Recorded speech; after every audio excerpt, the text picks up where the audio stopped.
situations where that alters things, but like, just as far as approaching neutral goes, when I'm playing against a Bayonetta, or when I'm watching someone play against a Bayonetta, I don't see people approaching differently when they're like, oh, I'm afraid I might just die to a raw whatever, as I might be for a character like Pichu, where it's like, maybe I just run into an F-Tilt right now, right? I don't have that fear playing against or watching people play against Bayonetta anymore, and that's a really important differentiating factor for the character.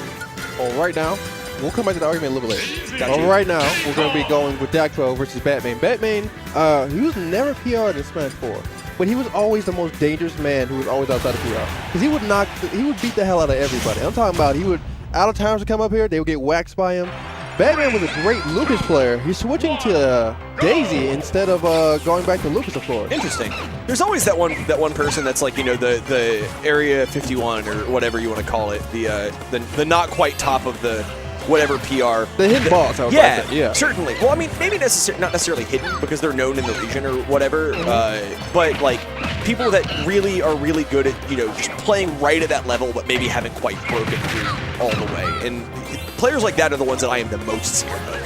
Oh yeah, because the thing is too, like if you come from around a region, you don't really know this person. So you're like, okay, all I have to worry about is like, I don't know, E-Jam or something like that. Yeah, no. You come through and you're like, okay, cool, I can practice the Pikachu matchup, and then you see Batmayne, and you're like, who? What? Yeah. What do I do? And then he comes through and you know, picks Daisy on you, and then does disgusting things with float aerials that do 1,000,000 damage because that's the way the character works, and you're just scared. Now looking at this, Dakpo was doing a great job with the banana, and he did a great job just kind of getting the meaty right there when he was in the corner. Oh, gets hit with the forward there though. Almost got a double repeat on a high five to the face. See, Dakpo is just a brilliant player. He's one of those people that I think is really, really good at changing the way that he approaches any given interaction based on just a very little set of data. He's so good at changing to what his opponent has done and letting that influence the way that he approaches any given game, and I think that's super impressive. Right now, he's getting a lot of trades right now, which is beneficial for him because Daisy's not the heaviest of characters. Certainly. All right, he's off stage. What does my man do to...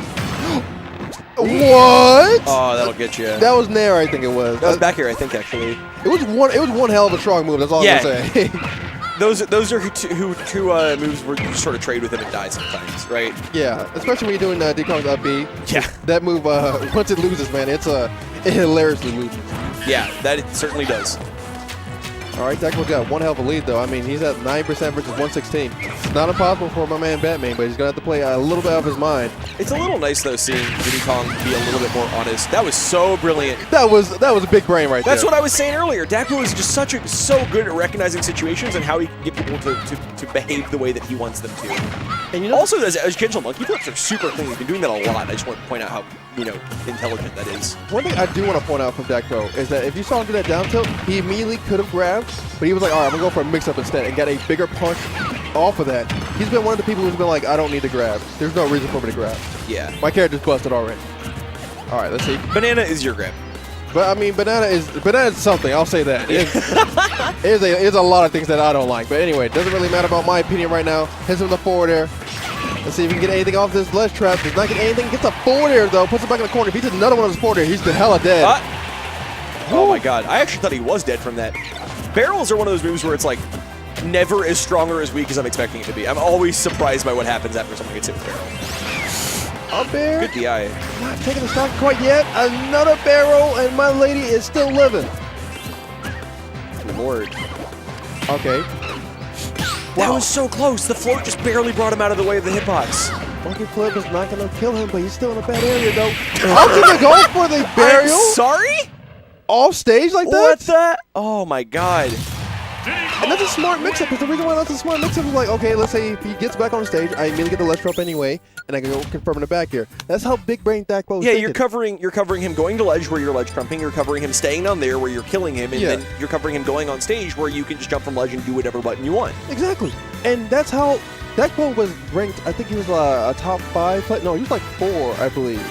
He was either 3 or 4 in the last DFW Smash 4 PR. I'm a level with you. I have no idea. I moved here literally a month ago. Well, what I'm trying to give you the story of is that Dakpo was a phenomenal player in the Oh, certainly. Yeah. He's one of those players that like when he you know deconstructs the problem in front of him is very good at systematically improving based on that. And I think that shows a lot in the fact that he's been talented in a multitude of Smash titles. Exactly. But the important thing to know here is the set's not over yet. Batmayne gets the counter pick. Let's see where it decides to go. Oh, we should show the stage here. That'd be nice. I love the little cinematic of that. That's awesome. I agree. Should have for YouTube thumbnails too. FD. I don't know about the stage pick. The only reason I don't know about the stage pick is just because this is notoriously Diddy Kong's best stage. Yeah, you control so much of the available space with Banana because you can't just evade it with platforms. And as we have likely seen, Dacpo is quite fond of his potassium. So yeah, likes putting bananas on the floor and trapping space. Unfortunately there, he got the down tilt he was looking for. That could have led to 60%, but he did not get the combo he was looking for. And Dakpo is not going to show any mercy. He's not going to show any remorse to anybody. Just trying to combo him for 60. And once again, another drop combo from Batmayne. Maybe he's just not ready. Maybe the nerves of being on stream is getting to him. But right now, he's eating too many forwarders. He's eating too many feet. So Daisy and Peach are two very, very tricky to handle characters in this game. I think most people would agree. Maybe some would say best character, some say top 3, some say top 5. Whatever you think. I think it's fair to say that this is a difficult character for just about anyone in a lot of respects. What would you do in Dakpo's position to dismantle a character as strong as Peach or Daisy? Like, what do you think he needs to look for, and what do you think Batmayne needs to do to get the most out of an opponent that's looking for his game plan? I mean, Batmayne just needs to find. He needs to find. Whenever he gets in, he needs to really kind of like push his weight. Because right now he's doing like down throws. He's not leading to anything. This character has so much things that she can just do, and her buffs have been fantastic for her. Why did they give her Zealous down tilt? Oh, why did his up tilt still kill? That's all I'm gonna say. Oh, okay. My man Dakpo with the homie stock. I'm about it, man. He's like, hey, That's some respect right there. I don't want you to get washed on stream. I want you to do amazing on stream, okay? I respect that. What a homie. For sure. What a pal. What a swell individual. What an incredible individual. And he's still giving the work right now. He's got the banana in play. Back into the corner. Just a monkey flip as a reset. And he's looking pretty nice out here. Okay. Gets stuffed out a little bit. This could be the start of something good. All right, back air. Doing a lot of down air pressure to him as well. And he just really, I said before, he's not getting too much off the pressure he's able to get. And Dakpo simply just picks up the banana and hits him with it and just hits him with the F smash. That's all you got to do sometimes. You know, I think it's really easy. Like, I don't mean to over or understate Dakpo's intelligence as a player, especially versus someone that is as strong as a player like Batmayne. But sometimes Diddy just does the simple stuff. And the simple stuff is the smartest thing you can do in any given spot. I think that's really important to recognize. You don't need to overthink your game plan at any given instance when you know the bare necessities, if you will, work just as well. Exactly. All right, waiting for the land. Dakpo's ledge trapping has been phenomenal this game, and he's got banana in his hand too. Oh my God! He's still living though, I think. No, that'll do it. Yeah. Okay. Wow. I think that early up he was a little bit of a mistake, but either way, I think that was just hugely an advantageous position for Dakpo. Just a great way to capitalize on that. Okay, despite Dakpo having an amazing end to that second stock, this is still an even game, guys.